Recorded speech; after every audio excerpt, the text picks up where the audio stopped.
Good morning, my miracle friends. Rub your hands together and place them over your beautiful, precious, beating heart. Feel your inner life force. Your essence is sparkling and dancing inside there. Let's indulge ourselves for a moment and let it wash all over us like a beautiful spiritual shower, rejuvenating every aspect of our lives. Close your eyes and turn your attention inwards for a moment. This next lesson may sound quite boring and rather preachy and not as light-hearted and fun as I usually like, but one thing I'll say about the Course in Miracles, 12 years in, for sure you won't always like the lessons. You may not even understand them. You may even see them completely differently from one year to the next. But we do them anyway, if we're here. You don't even need to be super dedicated to these lessons. The Holy Spirit will respond to your slightest invitation. The Holy Spirit, or the Spirit of the whole, is just waiting excitedly to be invited in.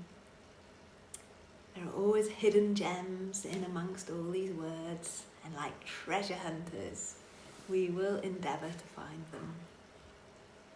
Lesson 43 from A Course in Miracles. God is my source. I cannot see apart from Him. God is my source. I cannot see apart from Him. Love is my true essence. I cannot see apart from it. Perception is not an attribute of God. His is the realm of knowledge. Yet He has created the Holy Spirit as the mediator between perception and knowledge. Without this link with God, perception would have replaced knowledge forever in your mind. With this link with God, perception will become so changed and purified, it will lead to knowledge. That is the function as the Holy Spirit sees it. Therefore, that is its function in truth. In God, you cannot see. Perception has no function in God and does not exist. Yet, in salvation, which is the undoing of what never was, perception has a mighty purpose. Made by the Son of God for an unholy purpose, it must become the means for the restoration of His holiness to His awareness. Perception has no meaning. Yet does the Holy Spirit give it a meaning very close to God's? Healed perceptions become the means by which the Son of God forgives his brother and thus forgives himself. Is anyone else's head spinning with this? You cannot see apart from God because you cannot be apart from God. Whatever you do in Him. Because whatever you think with His mind. If vision is real, and it is real to the extent to which it shares the Holy Spirit's purpose, then you cannot see apart from God. 3 5-minute practice periods are required today. One as early and one as late as possible in the day. The third may be undertaken at the most convenient and suitable time that circumstances and readiness permit. At the beginning of these practice periods, repeat the idea for today to yourself with eyes open, then glance around you for a short time, applying the idea specifically to what you see. 4 or 5 subjects for this phase of the practice period are sufficient. You might say, for example, God is my source. I cannot see this desk apart from him.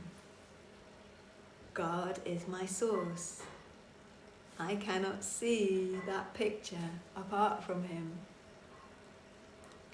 Although this part of the exercise period should be relatively short, be sure that you select the subjects for this phase of practice indiscriminately, without self-direction, inclusion or exclusion. For the second and longer phase, close your eyes and repeat today's idea again, and then let whatever relevant thoughts occur to you add to the idea in your own personal way. Thoughts such as, I see through the eyes of forgiveness. I see the world as blessed.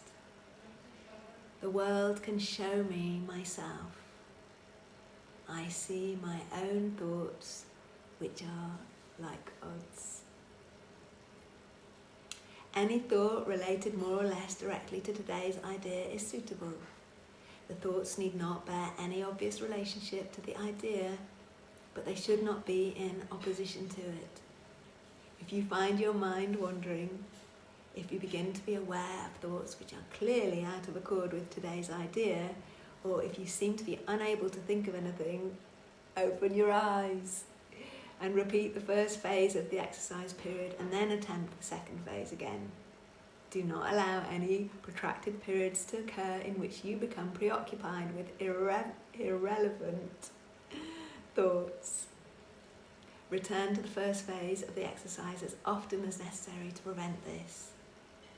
In applying today's idea in the shorter practice periods, the form may vary according to the circumstances and situations in which you find yourself during the day. When you're with someone else, for example, try to remember to tell him silently, God is my source. I cannot see you apart from him.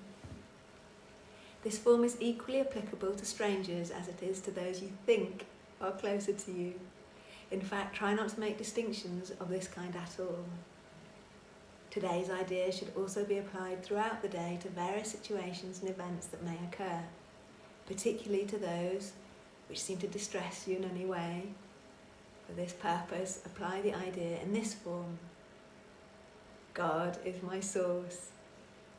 I cannot see this apart from him. If no particular subject presents itself to your awareness at the time, merely repeat the idea in its original form. Try today not to allow any long periods of time to slip by without remembering today's idea and thus remembering your function. Wow, I could just leave it there, but I can't resist adding more words to this. As we've mentioned before, there's a distinction between perception versus knowledge and separation versus unity consciousness. It says in this lesson, God is the realm of knowledge. We are currently the realm of perception. God is omniscient, all-knowing. So in this sense, God cannot see in little fragmented perceptions like little us, as all knowledge is the big picture.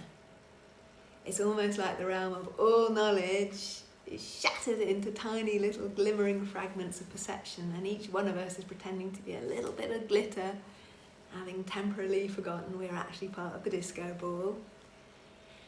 Maybe if you add all the infinite little perceptions of the past, the present, and of the infinitely unknowable future together, it would sum up to the realm of knowledge. So, in our temporary amnesia that we currently find ourselves, in the illusion of perceived separateness that we think we're living on planet Earth, we need a bridge or a link back to all knowledge and wholeness. That link in this context is called the Holy Spirit, or whatever else you want to call it. It speaks our specific little language of perceptions, the quiet, still voice within us all It speaks to us in such a way that will lead us back to our origins in wholeness in God. It says in the text, perceptions have no meaning, yet does the Holy Spirit give it meaning very close to God's. Healed perceptions become the means by which the Son of God forgives his brother and thus forgives himself. So every single person we meet is another piece of glitter that may also have amnesia. It's actually so comforting to know we have our inner GPS inside us, a navigational tool called Holy Spirit, like a Wi-Fi connection to all that is, where we can access knowledge bit by bit, without blowing our heads off when things spontaneously combust in little heaps on the floor, unable to function in this 3D world. Like David Hawkins talks about it in one of his books. He found himself in such an ineffable state, beyond words, of such bliss and ecstasy. He couldn't eat or drink or clothe himself for about 10 years. His wife had to keep him alive. Anyway, quite simply put, without a million words, you cannot see apart from God because you cannot be apart from God. God is my source. I cannot see apart from him. So, we're only doing the Course in Miracles lessons at the moment, but today I thought I would like to share a beautiful bit of prose from the text. It might be nice to listen with your eyes closed. Like to the sun and ocean, yourself, with a capital S, continues, unmindful that this tiny part regards itself as you. It is not a separate kingdom ruled by an idea of separation from the rest. This little aspect is no different from the whole, being continuous with it and at one with it. It leads no separate life, because life is the oneness in which its being was created. Do not accept this little fenced-off aspect as yourself. The sun and the ocean are nothing beside what you are. The sunbeam sparkles only in the sunlight, and the ripple dances as it rests up the ocean. Yet, in neither sun nor ocean is the power that rests in you. Would you remain within your tiny kingdom, a sorry king, a bitter ruler of all that he surveys, who looks on nothing yet who would die to defend it? This little self is not your kingdom. Arched high above it and surrounding it with love is the glorious whole, which offers all of its happiness and deep content to every part. This little aspect that you think you set apart is no exception. Love knows no bodies and reaches to everything it created like itself. Its total lack of limit is its meaning. It is completely impartial in its giving, encompassing only to preserve and keep complete what it would give. In your tiny kingdom, you have so little. Should it not then be there that you would call on love to enter? Look at the desert, dry and unproductive, scorched and joyless, that makes your little kingdom, and realize the life and joy love would bring it from where it comes and from where it would return with you. The thought of God surrounds your little kingdom, waiting at the barrier you built to come inside and shine upon the barren ground. See how life springs up everywhere. The desert becomes a garden, green and deep and quiet, offering rest to those who lost their way and wander in the dust. Give them a place of refuge, prepared by love for them, where once a desert was. and everyone you welcome will bring love with him from heaven to you. They enter one by one in this holy place, but they will not depart as they come alone. The love they brought with them will stay with them, and it will stay with you. And under its beneficence, your little garden will expand and reach out to everyone who thirsts for living water but has grown too weary to go on alone. Go out and find them, for they bring yourself, with a capital S, with them, and lead them gently to your quiet garden and receive their blessing there.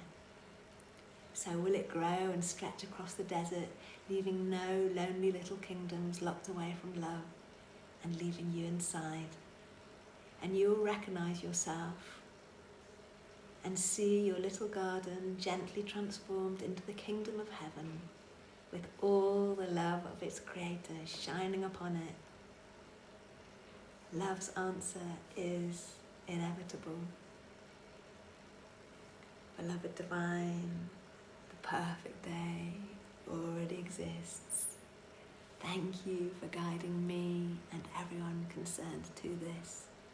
Love before us and love behind us. Love to the left of us and love to the right of us. Love above us and love below us. Love expressed through us. Love emanate from us, touching everyone and everything, including ourselves in the form and the formless. Where would love have me go today? What would love have me do today? What would love have me say or not say today? And to whom? See you tomorrow!